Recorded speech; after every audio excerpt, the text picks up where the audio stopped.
Le troisième commandement. Tu dois sanctifier le jour solennel. Qui se donne la peine de ressentir intuitivement un commandement? Le fait de voir avec quelle légèreté les enfants et les adultes traitent les commandements de leur Dieu devrait faire frémir tout homme qui pense sérieusement.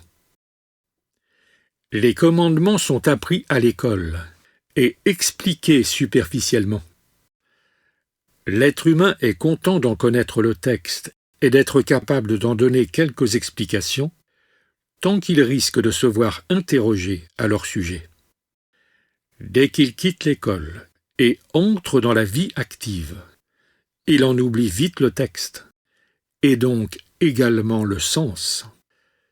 C'est la meilleure preuve de son manque d'intérêt réel pour ce que son Seigneur et Dieu exigent de lui. Mais en l'occurrence, il n'exige même pas quelque chose. Par amour, il donne plutôt à tous les êtres humains ce dont ils ont un urgent besoin. En effet, depuis la lumière, il avait été observé combien les êtres humains s'égaraient.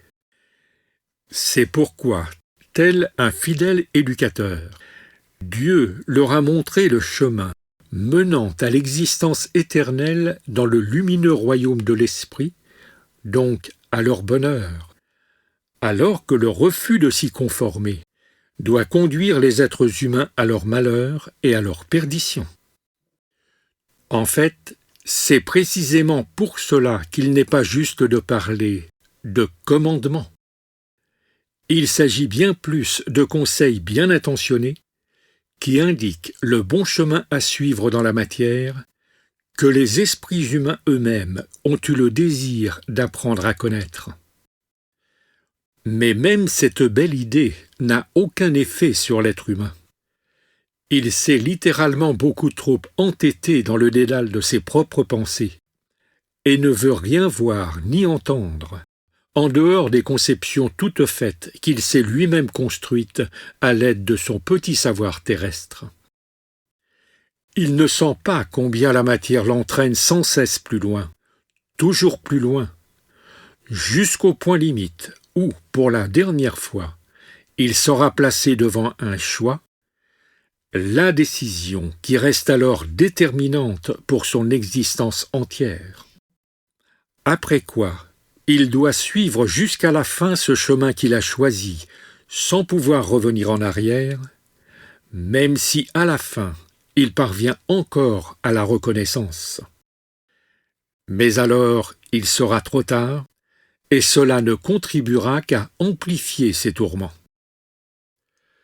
Pour lui venir en aide dans cette situation, pour que, malgré les égarements, il puisse arriver à temps à la reconnaissance, Dieu donna aux êtres humains le troisième commandement, le conseil de rendre sacré le jour de repos hebdomadaire.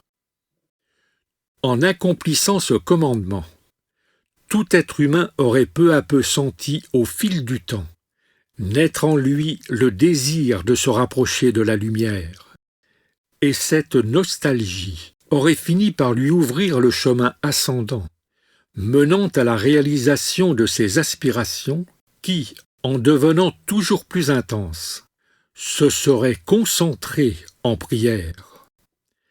Alors, l'être humain serait différent aujourd'hui, pénétré de spiritualité, mûr pour le royaume qui doit venir maintenant. Alors, vous, écoutez, et faites en sorte que l'accomplissement de ce commandement prépare votre chemin. Tu dois sacraliser le jour de repos hebdomadaire. Toi, ces mots expriment clairement que tu dois sacraliser le jour solennel. Tu dois en faire un jour sacré pour toi. Le jour férié est un moment de sanctification, c'est-à-dire quand tu te reposes du travail que t'impose ton parcours sur terre. Mais tu ne sanctifies pas ce jour solennel, ce jour de repos, si tu ne veux prendre soin que de ton corps. Pas davantage lorsque tu cherches à te distraire par le jeu, la boisson ou la danse. Ce moment consacré doit te permettre de te recueillir dans le calme, en pensée et en intuition, d'examiner ta vie terrestre passée, notamment les jours de travail de la dernière semaine, et d'en tirer des enseignements pour ton avenir. On peut toujours examiner 6 jours, alors que l'on oublie facilement une période plus longue. Il arrive ainsi que ton intuition s'élève progressivement plus haut et tu deviens un chercheur de la vérité. Si, en l'occurrence, tu es un véritable chercheur, alors un chemin te sera montré. Et de même qu'ici sur terre, tu ne t'engages sur un nouveau chemin inconnu qu'avec prudence et circonspection. De même, tu ne dois avancer qu'avec précaution et pas à pas sur les nouveaux chemins spirituels qui s'ouvrent à toi, afin de conserver un sol toujours ferme sous tes pas. Tu ne dois pas avancer par bonds, car cela augmente le risque de chute. Par une telle réflexion et un tel examen intuitif, au cours des heures de sanctification de ton existence terrestre, jamais tu n'y perdras, mais tu y gagneras. En assistant à un office religieux, personne ne sanctifie le jour du repos, s'il n'est pas prêt aussi à se recueillir ensuite dans le calme pour méditer sur ce qu'il a alors entendu, afin de l'assimiler correctement en lui et d'y conformer sa vie. Le prêtre ne saurait sanctifier cette journée pour toi si tu ne le fais pas par toi-même. Vérifie constamment si le sens véritable de la parole de Dieu est pleinement en harmonie avec tes actes.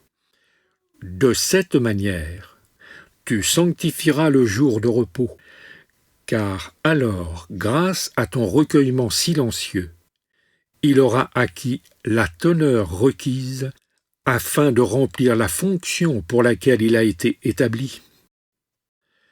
Chaque jour solennel devient ainsi un moment marquant sur ton chemin, qui confère en retour, au jour de ton activité de matière dense, la valeur qu'ils doivent avoir pour la maturation de ton âme. Ils ne sont alors pas vécus inutilement, et tu avances constamment. Sanctifier signifie ne pas gaspiller. Dès que tu négliges cela, tu gaspilles le temps qui te fut accordé pour mûrir. Et après le tournant cosmique dont les rayons vous encerclent lentement à présent, il ne restera que peu de temps pour rattraper ce qui a été négligé, à condition toutefois que vous y consacriez toute la force qui vous reste. C'est pourquoi sanctifiez le jour solennel, que ce soit dans votre maison, ou mieux encore, dans la nature qui vous aide à vous éveiller en pensée et en intuition. Accomplissez ainsi le commandement du Seigneur. C'est pour votre bien.